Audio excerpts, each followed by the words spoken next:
Thank you for having me, and thank you to the Niagara Foundation for this opportunity to talk about, this important issue. Let me just, before I start, just talk a little bit about how I got here, other than walking from my office to here this morning. People often ask me in this work, why do I do this? And I was talking earlier. This issue of immigration is not just a professional issue for me, it's a personal one. Both my parents are immigrants from the Philippines. My mom came in 1967 during a time when there was a nursing shortage in this country. She was right out of nursing school.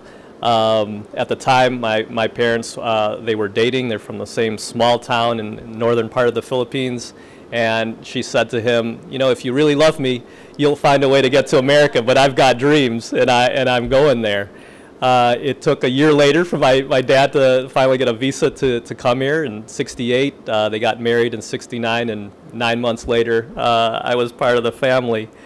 But the story of my family's immigration to the United States actually comes before that. My mom's father, my grandfather, who also was my hero in many ways and a driving force in why I do this work. My grandfather came in the early 1920s, not by plane, but 30 days on a boat. I forget the part of the boat, but it's below the cargo, right? He came because they needed people to work in the sugar plantation fields in Northern California. And he worked the fields. And at that time, when he arrived, there were signs that said positively no Filipinos allowed, right? And so, but that didn't discourage my grandfather. He had dreams, and he came to this country with bigger plans. He worked the fields. Unfortunately, the Depression hit, and he went back to the Philippines. But during that time, my grandfather finished high school and then took a couple classes at Berkeley, of all places, while he was working full-time in the fields. At the height of my grandfather's career, he had the largest, he was a physician. He finished medical school, had the largest medical practice in the northern Philippines. He was mayor of the town and the director of the local high school, while raising 11 children, who all of them went to college, the oldest of whom was my mom. I say this because my grandfather taught me the importance of community, of giving back, of the importance of education and hard work. All of those I took seriously, and growing up I used to watch Meet the Press with my grandfather, and thus my love for politics.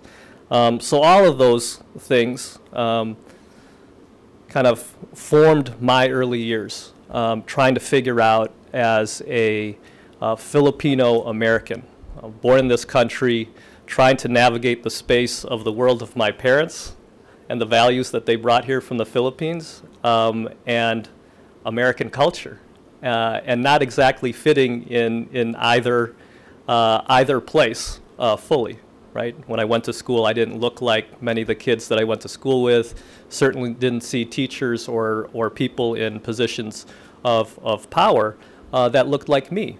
And so, I always wondered what it would be like, if I had an opportunity to be in those positions, how would I do things differently? I didn't know, well, for many years, I wanted to be like my grandfather. For the first 20 years of my life, I thought I wanted to go to medical school. It was not until I took a class called organic chemistry that I began to realize that, I liked the kind of the helping aspect of the profession, but not everything else that came with it. And that led me on a path. I finished undergrad. I went to Marquette University and ended up with a degree in economics. And I had no idea what I was going to do with that degree when I finished. So I spoke to my college counselor and I said, I have no idea what I'm going to do, but I know I've got to work. And my counselor at the time, a Jesuit priest, said, well, what are you interested in? I said, well, you know, I like meeting people from, you know, different communities. I like traveling. You know, I'm interested. I don't know if I said community organizing, but you know, I said I like working with community. And he said, well, a good friend of mine is the director of the Peace Corps. I'll write you a recommendation. So 9 months later, I got a letter that I was accepted to be a Peace Corps volunteer in Ghana, West Africa. Yeah, I got 3 choices. I picked the Philippines, because that's where my family's from. I thought it would be interesting to see it from that perspective. My second choice was a Spanish-speaking country, because I thought it'd be useful to learn Spanish. And then my third choice was anywhere, which is what I got. But it was a beautiful experience for me. It's not, the Peace Corps wasn't for everyone, but it was the best decision I ever made, because that put me on a track of, you know, really understanding people and community, very humbling, seeing America through other people's eyes, and really understanding from a community perspective the role that I played. After coming back, you know, those were skills that I think served me well in trying to navigate what, you know, now I do as a community organizer and as the head of one of the largest immigrant rights coalitions in the country. So I just wanted to put that out there just so people understood a little bit about my background and why I do this work, because a lot of it is about helping people find their voice, just as I was trying to.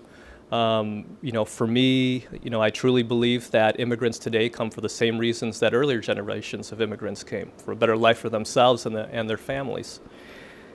So that brings us to where we are with immigration. This is a very interesting time. This past year has been, at least the past 6 months, a lot of activity. Our organization participated heavily in the elections. This past year we registered over 26,498 to be exact, new immigrant voters, and we got over 150,000 immigrant voters to the polls. We saw what happened in the elections. We are a nonpartisan 501c3 organization. We don't support or endorse candidates. Our candidates are our issues. And basically what we said to immigrants at the doors or by phone or other contact said, if you care about these issues of immigration, and if you care about the issue of, we were also fighting at the state level on the driver's license for undocumented immigrants, which we won and the governor signed a couple weeks ago. If you care about these issues, you need your voices to be heard, right? It's not enough to march. We saw that in 2007. You've got to register to vote if you're eligible, and you've got to vote on election day. So what happened this November? I don't have to rehash too much about the outcome of elections, but you know, Republicans, and there were also a few Democrats, that this was a rude awakening for them to see the numbers of Latinos and immigrants come out to the polls. In fact, September 7th, 2011, the Gallup poll, Gallup did a poll of Obama's approval rating with Latino voters, and it was at an all-time low, 48%. This was in 2011. And they had to figure out what to do, right? June 15th, 2012, he announced deferred action for childhood arrivals. And this created a huge spike in Latino enthusiasm, right? Particularly because there was such a sharp contrast between the Republican nominee and his stance on self-deportations and the president's plan to allow undocumented students an opportunity to work here legally. You know, that led to what we saw in the elections, right? Overwhelming support, particularly in the Latino community, for the president, and largely driven by his stance on immigration. So let me just talk a little bit about the demographics before I delve delve in because I think it's important to understand the numbers, particularly because of the reaction that people have had and the view that we need to address this issue of immigration once and for all. I'll do this through the lens of Latinos. It's not to downplay the role of other immigrant communities, but just in sheer numbers, what this means. So right now there are 53 million Hispanics in the United States, 17% of the U.S. population, and 10% of all voters this past year in 2012, right? Significant increase, significant size in terms of voting bloc. But this electorate will rise quickly. It's the nation's youngest ethnic group. The median age is 27. That includes foreign-born. If you look at it from native-born Hispanics, the median age is 18, right? Compared with the age of 42 for white non-Hispanics. So what does this mean? It's a relatively young group, young voters, and will only increase significantly in the future. In fact, according to the Pew Hispanic Center, Hispanics will account for 40% of the growth in the eligible electorate in the United States between now and 2030. 40%, right? At which point, 40 million Hispanics will be eligible to vote, compared to 23.7 million now. So, after the elections, the day after, you heard people like Senator Graham, a former proponent of immigration reform, and then with the demographic, with the politics back in 2008, changes his stance. But 2012, the day after the election, said, the self-deportation policies pushed by Romney hurt our chances, right? Senator McCain, we have to be a bigger tent, no doubt about it, and obviously we have to do immigration reform. There is no doubt whatsoever that the demographics are not on our side, right? So there was a sea change in the Republican Party because of the growing demographics and because of the politics. Here are some of the what we call the economics around why immigration reform we believe is important. So if comprehensive immigration reform were to be enacted, should we be successful in passing, it would generate $1.5 trillion in economic gains over the next 10 years. In contrast, the cost of mass deportation to the U.S. economy would cost us $2.6 trillion. If there was a path to legalization provided for the undocumented, it would mean more tax revenue, and immigration reform would generate $48 billion in additional federal tax revenue over the next 10 years. Now, the reality is 70% of the undocumented already pay payroll taxes, right? Nationally, undocumented workers pay $7 billion into Social Security, accounting for $586 billion in Social Security suspense accounts. So the Social Security Administration actually has tracked. They can track the activity in Social Security numbers, falsely paid in, but nevertheless paid into the Social Security Department. I mean, $7 billion a year contributing to a system that they will never benefit from, right? Let me paint a picture of what the demographics are in Illinois. Immigrants make up 14% of the state population, but they are 18% of the workforce. They're 14% of the state population, but they're 26% of high-skilled labor, right? They're 14% of the state population, but they make up 27% of low-skilled labor. So if you can imagine an hourglass, immigrants play a disproportionate role both in what we need for high-skilled labor and low-skilled labor. And it's our argument that any kind of immigration reform needs to address both those places, right? Some other things, particularly in Chicago, immigrants are twice as likely to start businesses than native-born, right? So you look at 26th Street in Pilsen, or you look at Argyle Street on the north side, or Devon Avenue on the north side, right? I mean, you look at businesses communities thriving because of businesses started by immigrants. In fact, over 200 of the Fortune 500 companies are started by immigrants. Companies like Yahoo, Intel, Google were all started by immigrants. Polling. So this past, are we still in February? We are. The Washington Post just did some polling on immigration reform and found out that 70% of all voters support creating a path to citizenship for the undocumented. 60% of Republicans support a path to citizenship on the merits, and 59% of all voters, including 61% of independents, supported a path to citizenship when it was identified as a proposal from President Obama. I do want to say something not mentioned as much when people talk about the issue of immigration and the immigrant community. A lot of attention on the issue of immigration is paid to the 11 million undocumented people in this country. However, what's not focused on as much is there are 12 million legal permanent residents in this country right now, nationally.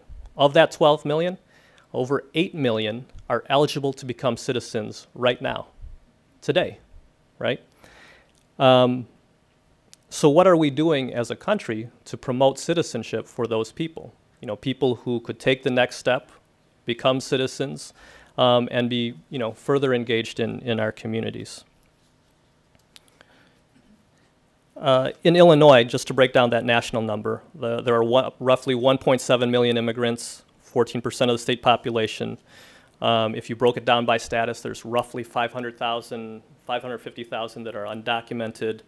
There are 540,000 that are legal permanent residents.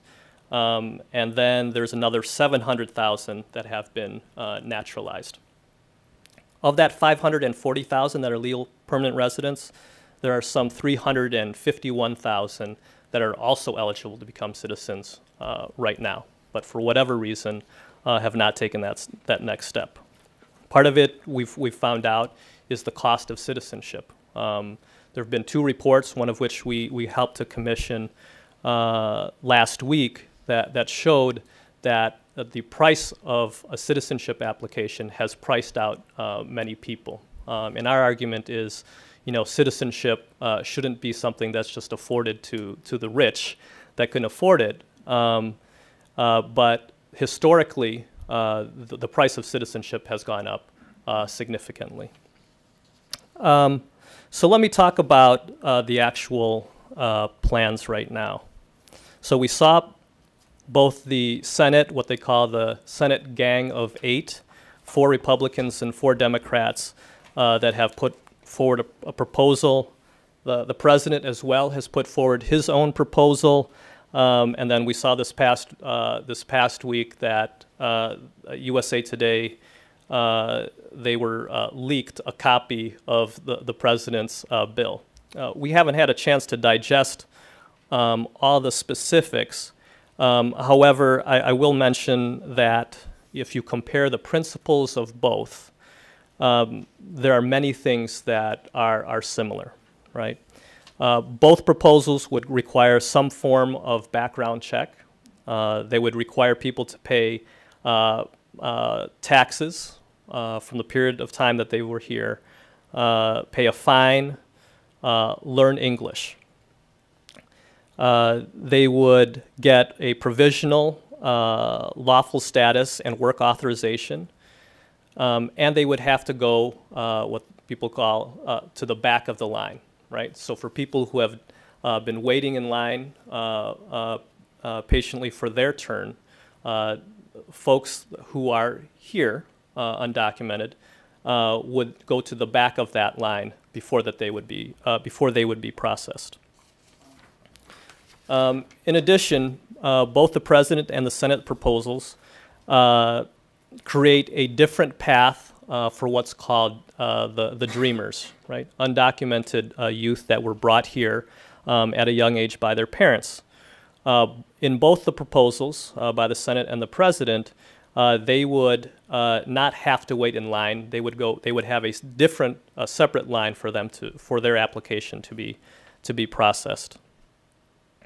Both proposals talk about faster processing and shorter lines who have been waiting in line, right? So for those people who have done things the right way but have been waiting in backlogs, there isn't specifics that they've said, but other than likely they would raise the annual country limits and also increase, at least temporarily, the number of visas available each year.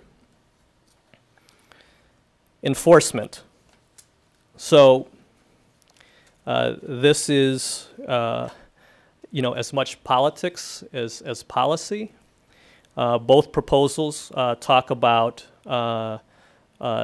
securing the border. I will talk about our organization's position on that briefly to say, since 1986, we have spent $187 billion on border enforcement. We spend $18 billion a year, right? And just to put that number into perspective, $18 billion. This is more than the budget of the FBI, the Secret Service, the Alcohol, Tobacco, and Firearms, the Drug Enforcement Agency, and all federal criminal law enforcement agencies combined, right? So $18 billion a year, more than the budgets of all those agencies, at a time that there is basically zero migration from south of the border, right? So we feel that should there be additional money for border enforcement, that we need to do this wisely and think through, what we're actually spending this money on, given a lot of other things that we could be spending. But we understand the politics and the optics around that. Employment. This is also the other issue where proposals are similar, both in the Senate and in the President's plan, would require employers to verify that their workers are here legally using what's called the E-Verify system. I will say one thing on E-Verify, at least from the advocate perspective. Part of the challenges around that is right now it's not 100% accurate. So something as simple as misspelling a person's name could trigger a red flag and could obviously impact someone who wanted to work. So, from our perspective, we understand that there's going to be compromise. Likely E-Verify is one of those things that Republicans will require, but we want to make sure that if it's going to be used, that every attempt is made to make sure that the E-Verify system is 100% accurate. Okay. The last thing that I'll talk about before open up to questions is just what our advocacy efforts look like. So nationally, the work and the advocacy around immigration is more coordinated than ever before. There are a lot more things that have been done to create a climate for strong bipartisan support. The National Immigration Forum has been doing work, what they call around the 3 Bs, Bibles, badges, and business. So law enforcement, work with the different faith communities, and work with the business community. And in each of those sectors, there is overwhelming support to see immigration reform happen. You're seeing groups at the national level like the AFL-CIO and the U.S. Chambers of Commerce in negotiations. Both those groups played roles in previous immigration reform proposals not passing. This time around, they're both at the table. They're not in 100% agreement right now, but they're talking, which is a positive sign. Lastly, locally, our organization, among many, there has been a growing political sophistication in our work. I mentioned the 2007 marches, people saying, the following year in 2008, it's not enough to march, right? You got to get registered, you got to vote, and you saw that in record levels in 2008. And then 2009, we saw promises made, promises not kept, right? But organizations kept organizing, kept pushing, kept doing the work like voter registration, get out the vote efforts, and continue organizing our communities. That led to victories around the president's plan around prosecutorial discretion, which basically set criteria for who should be prioritized for deportations, should people be deported. And then, as I talked about, the deferred action for childhood arrivals for undocumented students last year. In 2012, so this past election, we actually, as an organization, registered more voters than we did in 2008, right? So even at a time when people may have been skeptical, maybe said, what's going to be different this time around, they still felt it was important to play in the electoral process and motivated, right? Not just about the issue of immigration at the federal level, but as I talked about with the driver's license campaign at the state level. And what we saw, again, we won that driver's license campaign, was strong bipartisan support for this measure, right? Because Republicans, and there were also a few Democrats that understood the changing demographics in the state, a growing political sophistication and a need to try to figure out how do we court and not alienate, the fastest growing voting segment of the voting population. With that, I think I'll stop. We are hopeful, but we're not going to take anything for granted over the next few months about this fight for immigration. It's not going to be easy. There will be compromises to be made, but I think we've been doing a lot of work in educating our communities about what's at stake. Currently, the status quo is not good enough, right? And we'll probably have work to do even after something's put on the table and negotiated. But right now, our job is to create the space to take a page out of the fight that undocumented students had last summer, right? When they started, undocumented students themselves, talking about their stories in the first person, right? And they themselves fighting, not the professional advocates, not someone like me with legal status and getting paid to do this work, but them taking significant risks and talking about their plight.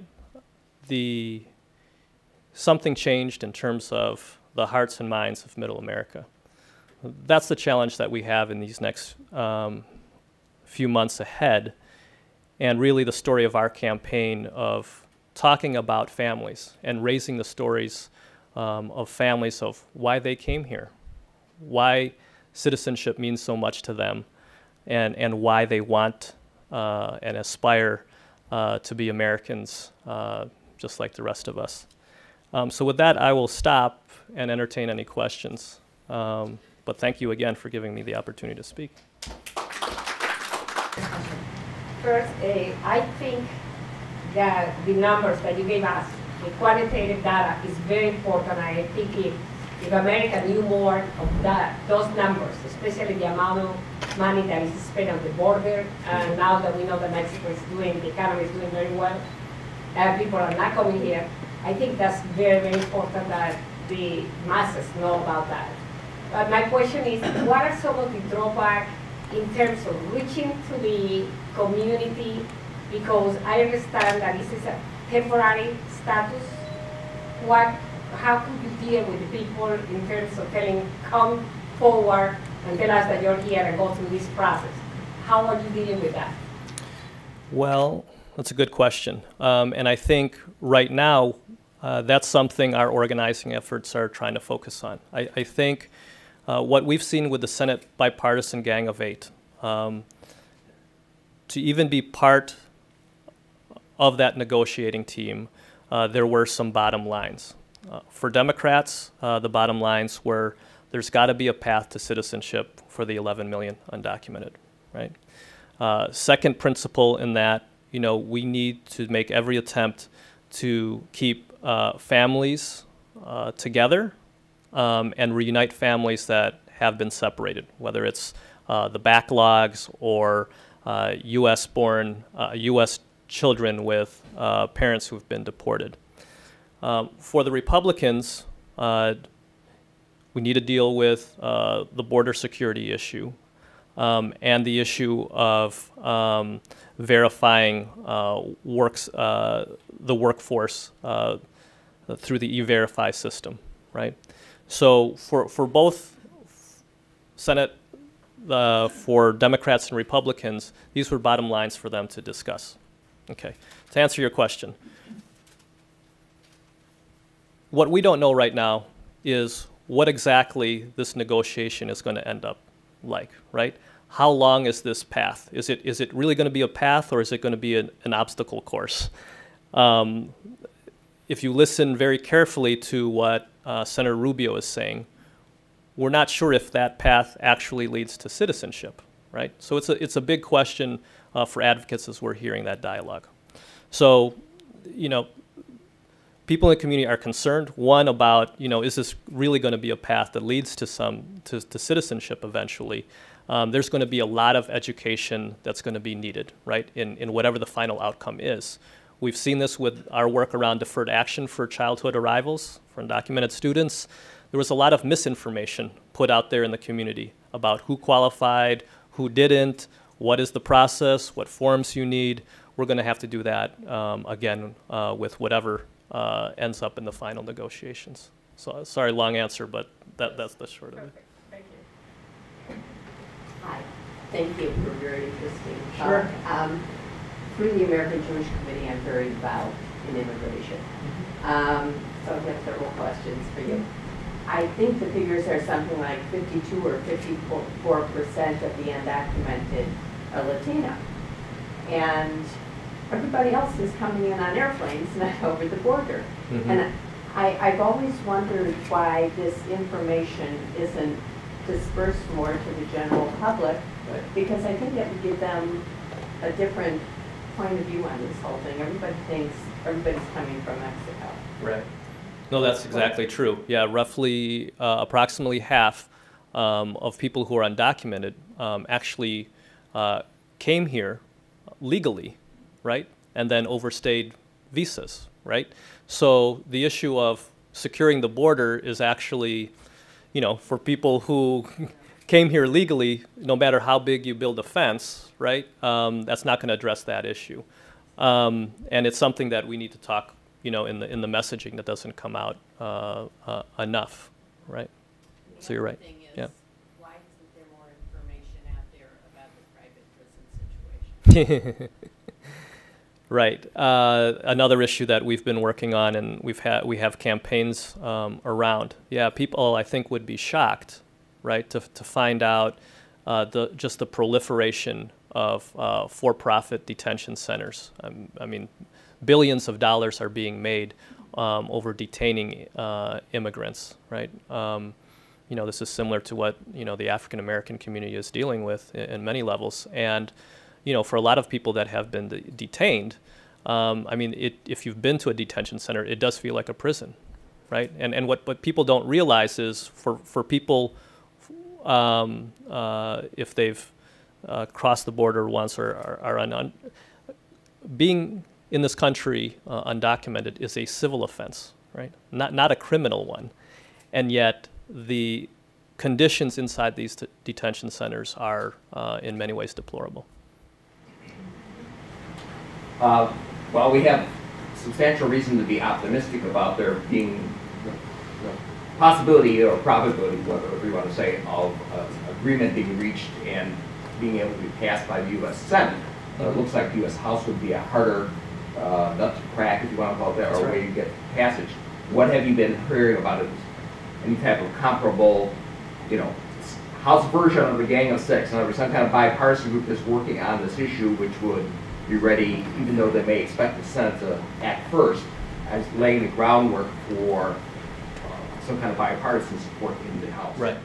That's exactly right. And I think that's why even in the Senate, every attempt is being made for bipartisanship in trying to advance this bill, because they know the political realities in the House, where Republicans hold majority. And I mean, just like in any other chamber, there are, and even within the Republican Party, I think, there are people that are supportive, there are people that are not supportive, there are people that are harder on enforcement. There's going to be a compromise. I spoke the other day with Congressman Gutierrez. He has been working, you know, he now is on the judiciary of the Subcommittee on Immigration in the House. And he has been in conversation with folks like Representative Paul Ryan from Wisconsin, former vice presidential candidate, and Representative Labrador, Republican from Idaho. He feels good about the discussions and the state of their negotiations right now. You know, it's not perfect. There will be compromise.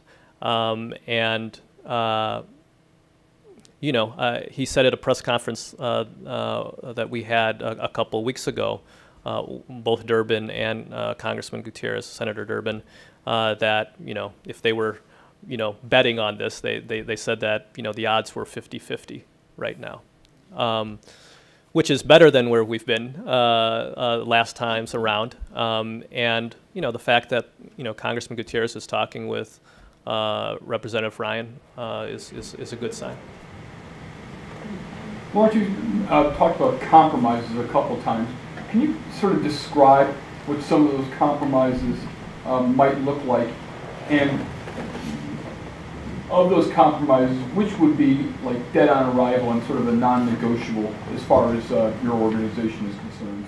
So, you know, Senator Rubio, if you were watching the other day when the president's bill was, a draft of it was made available, said, you know, that version would be, you know, dead on arrival, right? But, you know, when you look closely at the president's plan, it is very similar to what the Gang of Eight has been working on, in which Senator Rubio is a part of. So some of it is still, you know, the optics, the politics of, you know, who's going to take credit for this. You know, if this is a hard conversation, right? I mean, people want to see something happen. People are looking to figure out, okay, you know, what are we going to compromise on? I think the path to citizenship is a bottom line, right? For the 11 million, there's got to be a path. The principle of making sure that families are kept together, you know, that's a bottom line. Some of the things that are hard are, you know, who's going to qualify inside of this plan, right? We've seen even with deferred action for child arrivals, DACA, one DUI, right, would constitute students being ineligible for DACA, right? And it's likely to be part of this plan here, right? You know, Mike, you and I, we've talked about going to Loyola Academy and things that, you know, we've done in high school. I'm sure there are things that, you know, we've done as kids that probably not proud of. You know, for your average college student, you know, having a drink or two is part of the college experience, right? But it's got real consequences for immigration for some of these DREAM students or for some of these undocumented students if they did get, you know, convicted, right? So, you know, is that a bottom line? Is that a subject to be discussed? There are many kind of cases like that where you start drilling down a little bit, if someone has been deported once before and they've come back to the country, re-entered, because they wanted to be with their kids or their family, right? What parent wouldn't try to do that? But yet that may be a permanent bar to being considered under this path, right? To legalization. That may be something that's debated, and whether that's a bottom line or not, I mean, that would exclude a lot of families. Those are, two examples of situations where, we're going to have a lot of community education about, okay, this may be on the table. What do we think, right? You talked about the disparity between the numbers of undocumented or legally documented workers and qualifications, those qualified for citizenship who had not applied, and talked to the price of citizenship, the cost of that. Mm-hmm. So I'm just curious as to what the cost would be.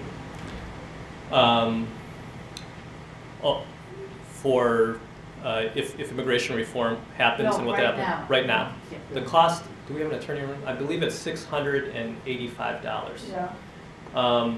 But it back in 2007. I think it was 130.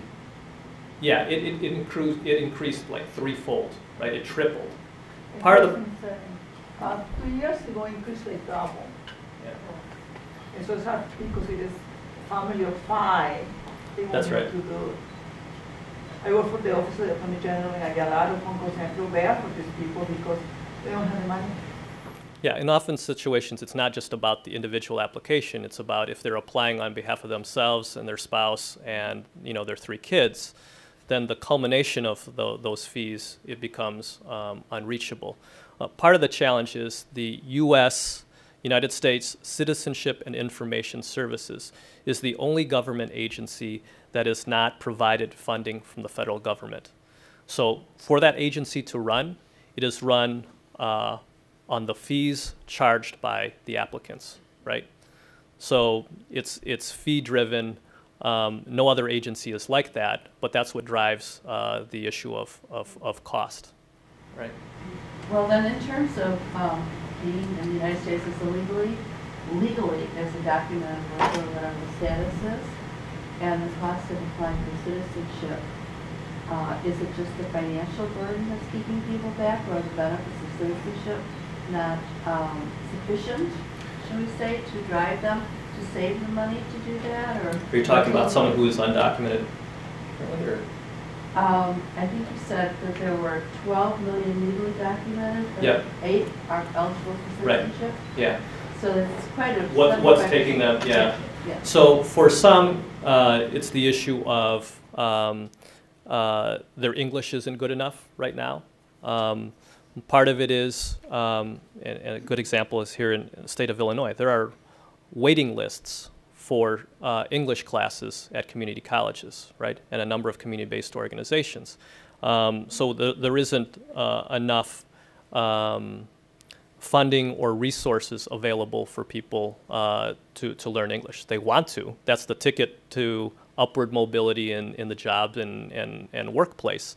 But for many, it isn't accessible through the current means. I saw a study by the Migration Policy Institute that here in Illinois over the past 5 years, we've actually decreased the level of English instruction by 1 million hours, right? So at a time when, there's a real need for English and real desire, the state, for whatever reasons, is offering, 1 million hours less of English instruction. So part of it is English acquisition, part of it is related to fees. I think some part of it is, deciding whether or not to give up their citizenship from their previous home country. I don't know the background on the percentages of each, but we found, at least for primarily low-income Mexican immigrants, the issue is the price. Thank you. Yeah. Last question. I saw you had a hand up. Yeah, now you brought it up yourself. There are you know, there's a number of us who, in order to become American citizens, we had to give up our citizenship or birth. Yep. And a lot of us were not willing to do that for a very long time until our own country changed the laws. So To offer we dual could- citizenship. Yeah. Yeah. So I'm sure there is, a, you know, maybe not a major group, but there is That's a lot correct. of people like That's right. it. Well, thank you all for joining us today. Thank you, everyone.